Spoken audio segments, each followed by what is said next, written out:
행복한 교회 승리하는 성도 여러분, 오늘도 예수 그리스도 안에서 순종하는 기쁨을 누리는 날이 되시기를 바랍니다. 하루에 성경 한 장 읽고 묵상하며 5분 메시지 같이 나누고 30분 각자의 처소에서 기도하는 153 시간, 하나님께서 우리에게 선물로 주신 이날 8월 3일 목요일 순서입니다. 자, 오늘은 사무엘상 8장을 여러분들과 같이 읽고 묵상하는 날인데, 성경은 4절부터 9절까지 같이 읽도록 하겠습니다. 4절부터 9절입니다. 이스라엘 모든 장로가 모여 라마에 있는 사무엘에게 나아가서 그에게 이르되, 보소서, 당신은 늙고 당신의 아들들은 당신의 행위를 따르지 아니하니 모든 나라와 같이 우리에게 왕을 세워 우리를 다스리게 하소서 한지라.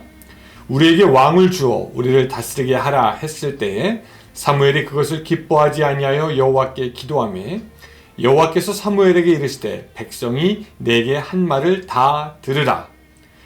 이는 그들이 너를 버림이 아니요 나를 버려 자기들의 왕이 되지 못하게 함이니라. 내가 그들을 애굽에서 인도하여 낸 날부터 오늘까지 그들이 모든 행사로 나를 버리고 다른 신들을 섬김같이 내게도 그리 하는도다. 그러므로 그들의 말을 듣되 너는 그들에게 엄히 경고하고 그들을 다스릴 왕의 제도를 가르치라. 아멘.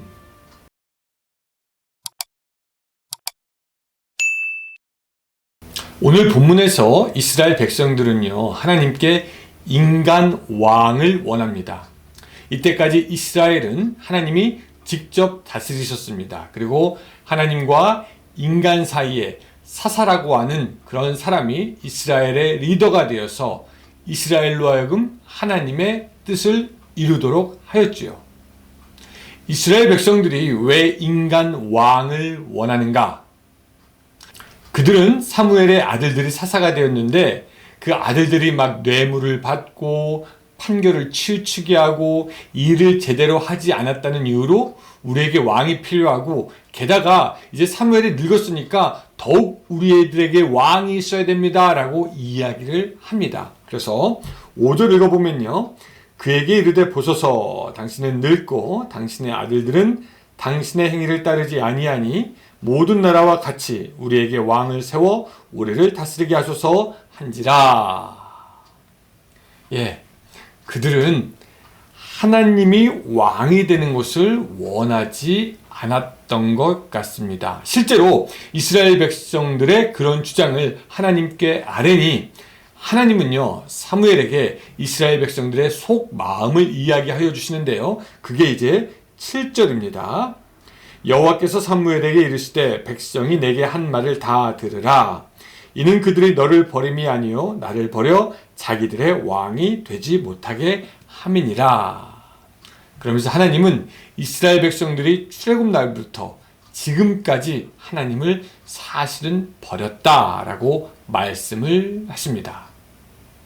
그러면서 하나님은 이제 이스라엘 백성들에게 왕의 제도가 어떠한 것인지 알리고 엄중히 경고하라고 이야기를 해주십니다.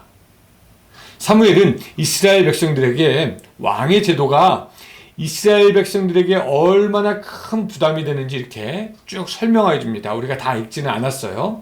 아들들은 전쟁에 나가야 되고, 딸들은 시녀처럼 막 일해야 되고, 노비와 재산을 가져갈 것이고, 또 세금으로 양떼 10분의 1을 내야 하고, 이런 것들에 대해서 다 얘기해 줍니다. 그런데 그럼에도 불구하고 이스라엘 백성들은 하나님의 말씀 듣기를 거절하여서 19절에 보면 이렇게 나왔습니다. 백성이 사무엘의 말 듣기를 거절하여 이르되, 아니로소이다. 우리도 우리 왕이 있어야 하리니. 이것은 사무엘의 말 듣기 싫다는 것보다 사실은 하나님의 말씀, 그것 듣기 싫고 우리들이 하고 싶은 거 해야 되겠다라는 것입니다. 여러분, 여기서 우리가 한 가지 꼭 짚고 넘어가야 할 것이 있습니다. 바램을 이루게 되었다고 해서 꼭 그것이 하나님의 뜻은 아닐 수도 있다는 것입니다. 하나님은 분명히 인간 왕의 제도가 이스라엘에게 맞지 않는 것이고 오히려 그들에게 부담으로 작용할 수 있다라고 하나님은 말씀하셨고, 그들은 하나님을 떠났다라고 말씀하셨습니다. 그러나 그들이 계속 지속적으로 강하게 주장하니까 하나님은 그들을 끝까지 막지 않으십니다. 그래서 할 수 없이 이스라엘 백성들의 바람을 들어주기는 하지만 인간 왕을 가지는 것이 하나님의 뜻은 아니었다라는 거죠. 탕자가 아버지의 집을 나가게 될 때 탕자의 아버지는 어쩌면 탕자가 나가서 무엇 할지 다 알았을지도 모르겠습니다. 그러나 집을 나간다고 하는, 유산을 달라고 하는 그 마음을 막을 수가 없었던 거죠. 그렇게 탕자가 자기의 소원을 다 이루었다고 해서 그게 그에게 좋은 것이냐? 아니지요. 여러분, 우리도 마찬가지겠죠. 자녀가 계속 집을 나가겠다는데 그거 어떻게 막을 수가 있겠습니까? 혹시 물리적으로 막는다고 해도 집에 있는 동안 그 부모와 자녀의 사이가 좋겠습니까? 또 그렇다고 부모가 설득한다고 해서 자녀들이 설득되는 것도 아니지요. 그런 면에서 보면은 우리가 한번 생각해 보아야 합니다. 내가 기도의 응답으로 받았다고 생각하는 것이, 또 나의 바람이 이루어진 것이, 또 내가 하고 싶은 것을 할 수 있게 된 것이, 또 내가 소원하는 것을 달성하게 된 것이 정말 하나님의 뜻일까? 이것이 맞는 것인가?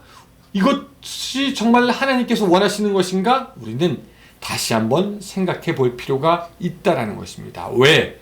어쩌면 내가 하나님의 뜻을 무시하고 내 길을 가다 보니까 무엇이 되어버린 것처럼 될 수도 있기 때문입니다.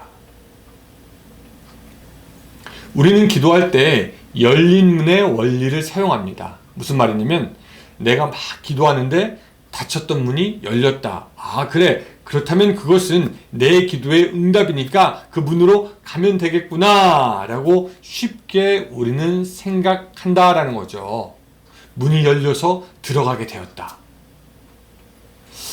네, 여러분, 어떤 경우에는 그게 맞아요. 하나님께서 우리가 기도할 때 닫혔던 문을 열리게도 하십니다. 그러나 문이 열렸다고 해서 반드시 그것이 기도의 열매다라고 생각할 수는 없다라는 거죠. 마치 이스라엘 백성들이 인간 왕을 원해서 가지게 되었고 탕자가 아버지의 재산을 원해서 가졌다고 해도 그것이 바른 것은 아닌 것처럼 말입니다.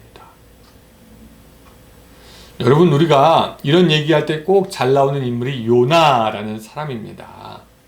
요나가 하나님의 명령을 어깁니다. 그렇죠? 그리고 불순종하려고 니느웨로 가야 되는데 엉뚱한 다시스로 갑니다. 그래서 다시스로 가는 배를 타기 위해서 욥바로 갔을 때 성경에 보니까 마침 다시스로 가는 배를 만났다라고 나옵니다. 마침이 중요해요. 마침.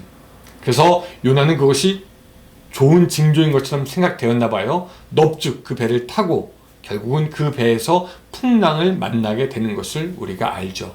마침 다시스로 가는 배를 만났다고 해서 그것이 가도 되는 하나님의 뜻은 아니었다라는 것이죠. 그래서 우리는 생각해 보아야 합니다. 문이 열린다고 해서 다 기회가 아닐 수도 있고 다 하나님의 응답이 아닐 수도 있다라는 것이죠. 하나님께서 이스라엘 백성들에게 왕의 제도를 허락하셨다고 해서 그것이 다 하나님의 뜻은 아니었다라는 것이죠. 우리 믿는 사람들은 어떤 사람들입니까? 문이 열렸다고 해서 그냥 섣불리 나가지 않습니다. 그저 한순간 한순간 우리를 인도하시는 하나님을 따라가는 사람들이 바로 우리들이지요. 여러분, 오늘 하루 살아가면서 이것이 됐다, 안 됐다, 나의 마음이 이렇다, 저렇다, 그런 모든 것들보다 하나님의 뜻이 진정 무엇인가 곰곰하게 생각하고 하나님의 뜻을 이루어가는 오늘 여러분들의 삶이 되시기를 주님의 이름으로 축원합니다. 기도하겠습니다. 사랑의 하나님, 오늘 우리에게 지혜를 주셔서 하나님의 뜻이 무엇인지 잘 알 수 있도록 도와주시고 그 길로 걸어가는 우리의 인생 될 수 있도록 도와주시옵소서. 예수님의 이름으로 기도드리옵나이다. 아멘. 네, 감사합니다. 여러분, 오늘도 주님 뜻 가운데 승리하는 하루 되세요.